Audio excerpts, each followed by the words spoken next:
नमस्कार मंडळी, कसे आहात सगळे? मस्त ना? मस्त असायलाच हवं. मी शिवानी तुम्हा सर्वांचं माझ्या यूट्यूब चॅनलवर अगदी मनापासून स्वागत करते. तर आज आपण बेसन पिठापासून अगदी मस्त कुरकुरीत असा नाश्ता बनवतोय, तोही अगदी पोटभरीचा. तुम्ही हा नाश्ता म्हणून खा किंवा संध्याकाळच्या छोट्याशा भुकेसाठी खा. तर रेसिपी अगदी मस्त आहे. चला तर रेसिपीला सुरुवात करूयात. तर त्यासाठी इथं बघा आता मी बेसन पीठ घेतलेलं आहे. बेसन पीठ हे नॉर्मली आपल्या सगळ्यांच्या घरी असतं आणि संध्याकाळी असं होतं की आपल्याला फार काही जास्त जड जेवण नको असतं, काहीतरी हलकं फुलकं अगदी लाईटली जेवण हवं असतं. त्यावेळी तुम्ही अशी रेसिपी करू शकता किंवा मग संध्याकाळी मुलांना शाळेतून आल्यावर अगदी अशी पटकन रेसिपी करू शकता. तर त्यासाठी इथं बघा सुरुवातीला मी 1.5 वाटी इतकं हे बेसन पीठ घेतले. तुम्ही तर 1 वाटी देखील घेऊ शकता.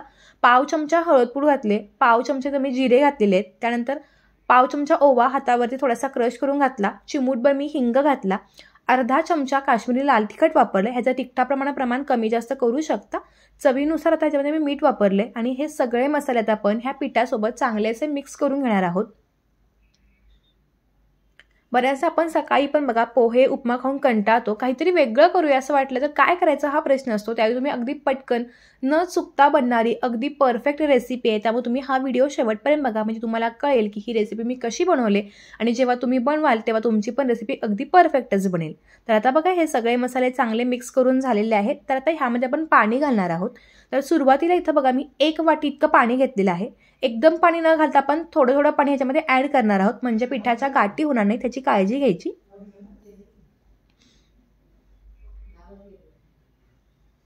तुम्ही जर चॅनलवरती नवीन असाल आणि अजूनही चॅनलला सबस्क्राईब केलं नसेल तर प्लीज चॅनलला सबस्क्राईब करून त्यापुढील बेल बटनला क्लिक करायला पण विसरू नका, म्हणजे माझे असे छान छान व्हिडिओज आले की त्याचे नोटिफिकेशन सर्वात आधी तुम्हाला तुमच्या मोबाईलवरती पाहायला मिळतील.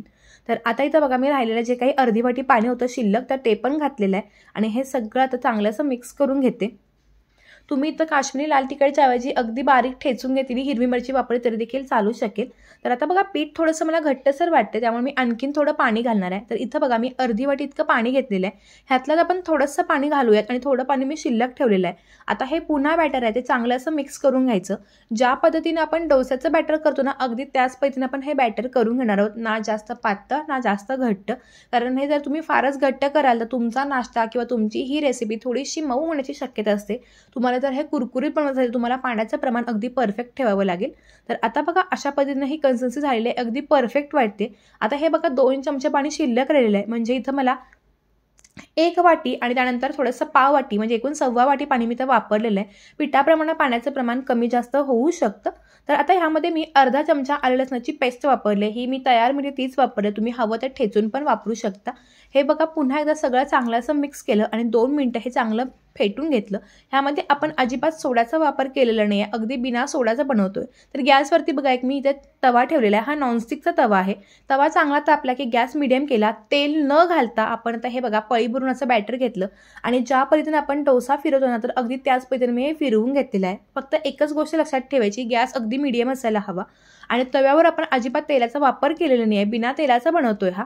आणि त्यानंतर लगेचच बारीक चिरून घेतलेला कांदा घातला आणि बारीक चिरून घेतलेली तर कोथिंबीर घातली. तुम्ही हवं तर बारीक चिरून घेतलेला टोमॅटो, थोडंसं चीज पण किसून याच्यावरती घालू शकता, म्हणजे आणखीनच छान लागेल आणि मुलं मोठे अगदी एन्जॉय करते रेसिपी खातील. आता बघा डोसा घातल्यानंतर गॅस थोडासा मीडियम केला, म्हणजे छान असा रंग येईल खालून. थोडंसं कडेनं आणि वरती पण मी तेल सोडून घेतलं. आता बघा छान असा खरपूस खालून होतंय.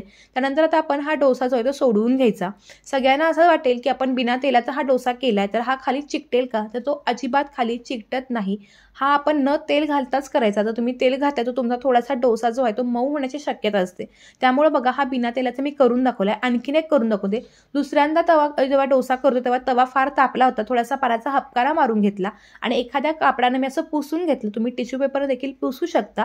गॅस अगदी लो ठेवला आणि त्यानंतर पळी भरून बॅटर अशा पद्धतीने घालून हे छान अगदी डोशासारखं मस्तपैकी फिरवून घेतलं. अगदी तुम्हाला हवं तितकं तुम्ही हे पातळ असं करू शकता.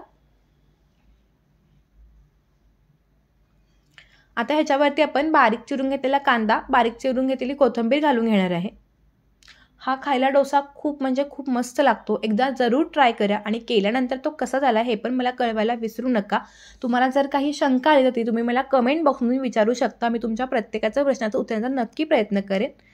तर आता बघा मस्तपैकी खालून रंग आलाय. तर हा पण आपण जो बेसनचा कुरकुरीत डोसा आहे तो काढून घेऊयात. मस्त असे आपले सगळे डोसे तयार झालेले आहेत. तुम्हाला जर रेसिपी आवडली असेल तरच तुम्ही माझ्या व्हिडिओला लाईक करा, नाहीतर तुम्ही माझ्या व्हिडिओला डिसलाईक देखील करू शकता. मस्त असे आपले हे कुरकुरीत डोसे तयार आहेत. हे तुम्ही नुसते पण खाऊ शकता किंवा तुम्ही एखादी चटणी किंवा एखादी भाजी बटाट्याची करू शकता. अगदी मस्त कुरकुरीत असा हा बेसनचा डोसा तयार झालेला आहे. तुम्हाला आजची रेसिपी कशी वाटली ते मला जरूर कळवा.